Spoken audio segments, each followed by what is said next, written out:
अपना ब्रेकअप हो जाने के बाद एक लड़के को सुपर पावर मिलती है जिसको टाइम को स्टॉप कर सकता है। टाइम स्टॉप कर कर लोगों के साथ वो कुछ भी कर सकता था। हेलो फ्रेंड्स, इसी कंसेप्ट पर बेस्ड आज मैं आपको कैशबैक ये 2006 की एक fantasy romance Hollywood movie explain करने वाला हूँ। अगर आपको वीडियो अच्छा लगता है तो प्लीज़ इसे लाइक और कमेंट जरूर कर दीजिएगा। मूवी स्टार्ट होते ही हम हमारे मेन कैरेक्टर बेन का ब्रेकअप देख सकते हैं। जिस लड़की से उसका ब्रेकअप हो रहा था सूजी, ये उसकी फर्स्ट गर्लफ्रेंड थी। उसके साथ बिताए हर पल उसे याद आ रहे थे। वो वंडर करता है कि उसका ब्रेकअप हुआ कैसे। एक पल में तो एक साथ थे, एक दूसरे को आई लव यू बोल रहे थे, और नेक्स्ट वीक सूजी किसी और के साथ थी तो शायद उसको भी आई लव यू बोल रही होगी, पर इसका कोई भी मीनिंग नहीं है। बेन के फ्रेंड का नाम था शॉन।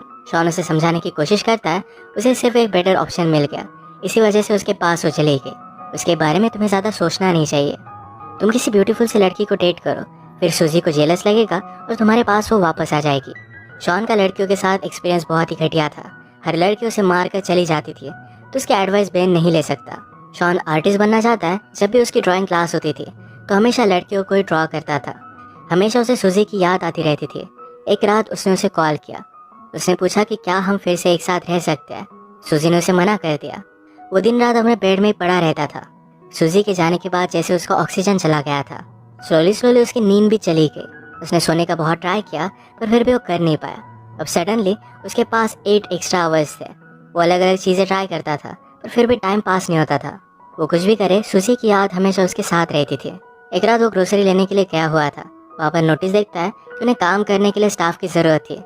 बेन को नींद नहीं आती तो 8 एक्स्ट्रा घंटे बिताने के लिए यहाँ पर वो जॉब कर लेता है। वहाँ के जब मैनेजर को उसने देखा तो मैनेजर पहले फुटबॉल का प्लेयर हुआ करता था, अब यहाँ का मैनेजर है।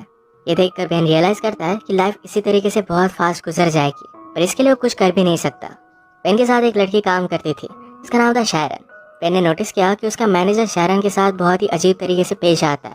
शैरन को ये बात अनकंफर्टेबल लगती है।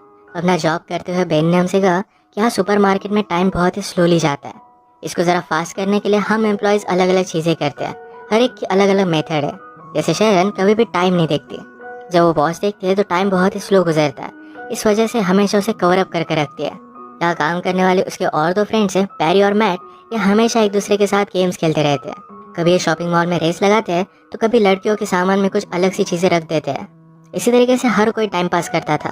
और बेन ने कहा मेरा तरीका कुछ अलग ही है। जब उसका ब्रेकअप हुआ तो उसके लिए टाइम गुजारना बहुत ही हार्ड था, तो एक सुपर पावर उसमें आ गई। ये सुपर पावर थी टाइम को स्टॉप कर पाने की। वो अपनी पावर से सबको स्टॉप कर देता और सारी चीज़ें घूमने लग जाता। सुपरमार्केट की सारी ब्यूटीफुल लड़कियों को नोटिस करता था। उसे लगता है कि लड़कियों में अलग से ही पावर होती है। वो जब छोटा था तो एक फॉरेन स्टूडेंट उनके घर में रहने के लिए आई हुई थी।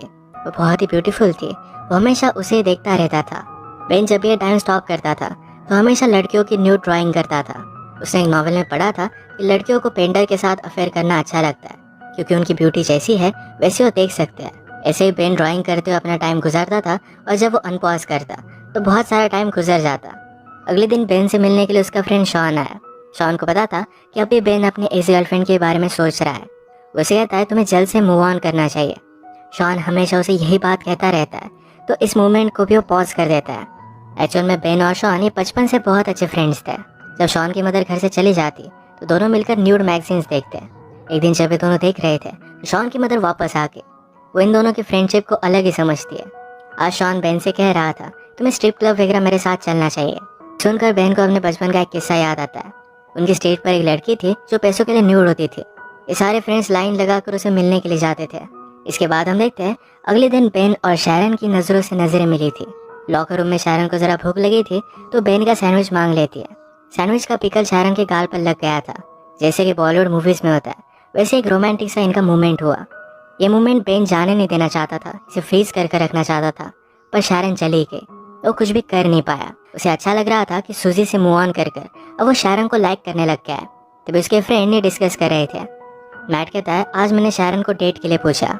मैट इसके लिए बहुत ही एक्साइटेड था, पर बेन को बहुत बुरा लगता है। बेन हमसे कहता है हमेशा मेरे साथ ऐसी चीज़ें होती रहती है, तो जिसको भी लाइक करता है उससे दूर चले जाते हैं। वो जब छोटा था तो अपने टीचर को लाइक करता था, पर टीचर के साथ कुछ भी हो नहीं सकता। उसकी और एक क्लासमेट थी जिसको बहुत लाइक करता था। एक दिन उस लड़की का एक्सीडेंट हो गया। उसके प्लास्टर पर हर कोई ग्राफिटी बनाता था। बेन हमेशा उसे देखता रहता, तो उस लड़की ने उसे अप्रोच किया। बेन ने भी अपनी सिग्नेचर उस प्लास्टर पर बनाई। जब उस लड़की का प्लास्टर निकला तो उसका पूरा हाथ हेयर से भर गया था। सब लोग उसे चिढ़ाने लग गए। वो अकेली पड़ गई थी तो बेन उसके पास आकर बैठा, कहा कि तुम जैसी हो वैसे ही ब्यूटीफुल हो। इसके बाद एक गर्लफ्रेंड बॉयफ्रेंड बन गए थे। एक दिन बेन ने उसे स्कूल के पीछे बुलाया, उसके पास आई और पूछती है, क्या तुम मुझे किस करना चाहते हो? बेन कहता है कि हाँ, पर कल तुम मुझे यहाँ मिलना। कल स्कूल में कोई भी नहीं होता, कल हॉलीडे था तो उन्हें कोई भी डिस्टर्ब नहीं करता। अगले दिन बेन ने उसका बहुत वेट किया पर वो आई ही नहीं। बाद में उसे पता चला कि उस लड़की का ट्रांसफर हो गया है। फिर से हम प्रेजेंट में देखते हैं कि बेन और शॉन बात कर रहे थे। बेन ने शारन के बारे में शॉन को बताया, पर वो ये भी कहता है मैट और शारन आज मूवी देखने के लिए जाने वाले हैं। शॉन ने कहा कि वो सिर्फ एज अ फ्रेंड्स मूवी देखने के लिए जा रहे होंगे, उनके बीच में कुछ है ऐसा कंपल्सरी नहीं। पर जब नेक्स्ट डे बेन काम पर जाता है तो मैट अपने फ्रेंड से शारन के बारे में बात कर रहा था। वो बता रहा था कि वो और शारन कल रात इंटीमेट हुए। बेन का दिल टूट जाता है। इसी मोमेंट पर उनके मैनेजर उनके पास आए, कहते हैं मेरे एक ओल्ड फ्रेंड के साथ मैंने बेट लगाई थी, उसकी टीम के साथ हम सबको मिलकर फुटबॉल खेलना है। इस फुटबॉल मैच पर मैट को सपोर्ट करने के लिए शारन भी आई हुई थी। इनमें से किसी को भी फुटबॉल खेलना आता नहीं था तो बहुत ही बुरी तरीके से हार रहे थे। ऑपोजिट टीम के 26 गोल हो गए थे, उनके 0 ही थे। बेन को बोर होने लग जाता है तो टाइम को फिर से उसने स्टॉप कर दिया। बेन हमसे कहता है मुझे हमेशा यहाँ पर बहुत ही ज़्यादा सेफ लगता है, कोई भी उसे डिस्टर्ब नहीं कर सकता। वो कैफेटेरिया में गया तो अचानक से उसे कुछ आवाज़ आई। वो आसपास देखने लग जाता है। एक आदमी अनफ्रीज होकर वहाँ से भाग गया। बेन सिर्फ अकेला नहीं है जो टाइम स्टॉप कर कर घूम फिर सकता है। घूम फिर कर बेन फिर से मैच में वापस आया। इनका लास्ट गोल था तो मैट ने जोर से फुटबॉल को किक किया तो मैनेजर की नाक को तोड़ देता है। उसे हॉस्पिटल लेकर गया। बेन को कहकर जाता है कि शारन को घर छोड़ देना। बेन और शारन फिर कॉफ़ी खिलाए। बेन शारन से पूछता है कि तुम और मैट डेट कर रहे हो? शारन ने कहा कि ऐसा कुछ भी नहीं है, हम सिर्फ एज अ फ्रेंड्स ही मूवी देखने के लिए गए हुए थे। बेन को ये बात सुनकर अच्छा लगा। शारन का एक बॉयफ्रेंड था, उसे ब्रेकअप किए हुए उसे 6 महीने गुजर चुके हैं। बेन भी अपने ब्रेकअप के बारे में उसे बताता है। एक दूसरे को और भी जान लेते हैं। शारन ने कहा कि नाइट में मैं स्पेनिश सीखती हूँ, उसे अलग अलग प्लेसेस घूमना है, वहाँ के लोगों के बारे में जान लेना है। स्पेनिश सीखने के बाद शायद वो स्पेन में जाकर वहाँ पर टीच करेगी। उसे साउथ अमेरिका भी बहुत अच्छा लगता है तो वहाँ पर भी वो जाना चाहती थी। वो बेन को उसके ड्रीम्स के बारे में पूछती है। बेन ने कहा कि मुझे ड्रॉ करना बहुत अच्छा लगता है, शायद एक दिन उसकी भी आर्ट गैलरी में एग्जीबिशन होगा। शारन ने कहा कि मैं हमेशा एक आर्टिस्ट से मिलना चाहती थी, वो वर्ल्ड की किसी भी चीज़ में ब्यूटी देख सकते हैं। ये बात शारन को बेन की बहुत अच्छी लगी। बेन ने शारन को घर पर छोड़ दिया। ये दोनों किस करने वाले थे पर ये सही से हो नहीं पाई। अगले दिन मैनेजर ने अनाउंस किया कि उसका बर्थडे आने वाला है तो सबको उसके घर पर पार्टी के लिए आना पड़ेगा। शारन फिर बेन से पूछती है, क्या उस रात तुम मेरे साथ चलोगे? बेन इसके लिए हाँ कहता है। इन दोनों की एक ऑफिशियल डेट थी। मैनेजर ने बेन को बुलाया, कहा कि बर्थडे पर एक सरप्राइज स्ट्रिपर भी होनी चाहिए, इसका इंतजाम तुम करोगे। बेन को पता नहीं था कि वो कैसे करेगा पर वो शॉन की हेल्प लेता है। शॉन को इन सब चीज़ों के बारे में बहुत ही अच्छी नॉलेज होती है तो उसे एक पब में वो लेकर गया। वो एक लड़की से बात करता है पर उस लड़की ने कहा कि मैं उस रात बहुत ही बिजी हूँ, मेरे एक फ्रेंड को वहाँ पर मैं भेज दूंगी। कल रात के बाद बेन को हर जगह पर शारन ही दिख रही थी। वो टाइम को स्टॉप कर कर हमेशा उसे ही ड्रॉ करता। ऐसे कुछ दिन बीत गए और कल मैनेजर का बर्थडे था तो शारन बेन से पूछती है, क्या तुम अब भी मेरे साथ डेट पर चलना चाहते हो? बेन कहता है कि ऑफकोर्स चलना चाहता हूँ। जाते वक्त शारन बेन को प्रॉपरली किस कर कर गई। इतने दिन तक बेन को नींद नहीं आई थी पर आज रात वो बहुत सोया।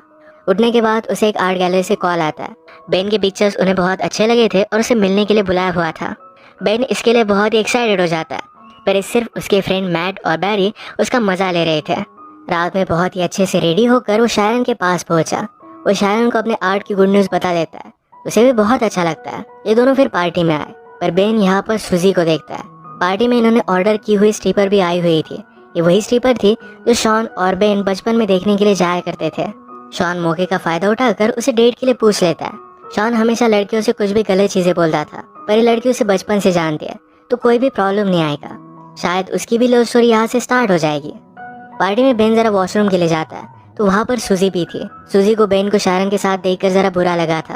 वो रियलाइज करती कि बेन उसके लिए परफेक्ट था तो उसे फिर से पाना चाहती थी। बेन उसमें कोई भी इंटरेस्ट नहीं दिखाता। इसी के पैरेलल में हम देख सकते हैं मैनेजर शारन से बात करने लग गया।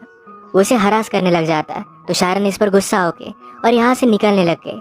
उसने जब ऊपर बेन और सुजी को देखा तो उसी मोमेंट पर सुजी बेन को किस कर रही थी। अगली मोमेंट पर बेन ने उसे झटक दिया था पर शारन ने देखा नहीं। वो गुस्से में यहाँ से चली गई। बेन रियलाइज करता है कि शारन को क्या लगा होगा। उसने टाइम को स्टॉप कर दिया, सोचा कि वो शारन को क्या बताएगा पर कुछ भी वो सोच नहीं पाता। ऐसे उसने 2 दिन तक टाइम को स्टॉप करके रखा था। अनपॉज करने के बाद भी वो शारन को मना नहीं पाता। उसे मिलने के लिए गया पर शारन उसकी कुछ भी बात नहीं सुनती। उसे फिर से नींद आना बंद हो जाता है। जैसे हमने पहले देखा था कि बेन के फ्रेंड्स ने उसे प्रैंक कॉल कर कर एक आर्ट गैलरी में मिलने के लिए बुलाया हुआ है। तो बेन एक्चुअल में अपना सब आर्ट लेकर उस आर्ट गैलरी में चला जाता है। वहाँ के एजेंट से उसने बात की तो उसकी कोई भी अपॉइंटमेंट नहीं थी, पर एजेंट उसकी ड्राइंग देख लेता है। उसे ड्राइंग्स बहुत ही पसंद आई। वो बेन को अपॉर्चुनिटी देते हैं और अब उसका एक आर्ट शो होने वाला था। इसका इनविटेशन बेन शारन को देकर आता है। इस एग्जीबिशन ने शारन की बेन ने जो भी ड्राइंग्स बनाई थी सिर्फ यही लगाई हुई थी। ये सब कुछ बहुत ही ब्यूटीफुल था। बेन से एक आर्ट के एजेंट बात करने लगे। कहती है, मुझे तुम्हारी ड्राइंग्स बहुत ही पसंद आई। वो न्यूयॉर्क से थी तो उसे बहुत बड़ी अपॉर्चुनिटी दे सकती थी। बात करते हुए बेन ने नोटिस किया कि शारन भी ये शो देखने के लिए आई हुई है। ये आर्ट एजेंट उसे पूछ रही थी कि फ्यूचर में तुम क्या करना चाहोगे। बेन कहता है कि मुझे साउथ अमेरिका में जाकर ट्रैवल करके ड्राइंग करनी है। एक्चुअल में शारन का ड्रीम था कि उसे साउथ अमेरिका में ट्रैवल करना है, तो बेन भी उसी के साथ ट्रैवल करके ड्रॉ करना चाहता था। शारन उसकी सारी ड्राइंग्स देखकर बेन को माफ कर देती है। बेन फिर से उसे सॉरी कहता है, पर शारन ने कहा कि पेंटिंग्स देखकर मैं सब कुछ समझ गई हूँ। बेन ने पूछा कि क्या तुम मुझ पर ट्रस्ट करती हो। शारन ने कहा कि हाँ करती हूँ। शारन को उसने आँख बंद करने के लिए कहा। उसे किस करता है और उसी मोमेंट पर उसने टाइम को स्टॉप कर दिया। अब जब टाइम स्टॉप हो गया था तो बेन के साथ शारन भी आसपास घूम सकती थी। बाहर स्नो गिर रहा था तो शारन को बेन बाहर लेकर आया। इसी में वो किस करते हैं और इसी के साथ इनकी लव स्टोरी स्टार्ट हुई। बेन उसे कहता है, लाइफ में बहुत सारे मोमेंट्स होते हैं जो ऐसे ही चले जाते हैं, पर अगर आपको लाइफ की ब्यूटी को अप्रिशिएट करना है, किसी के पैर में पड़ना है, तो एक बार ज़रा रुक जाओ, इस मोमेंट को अप्रिशिएट करो।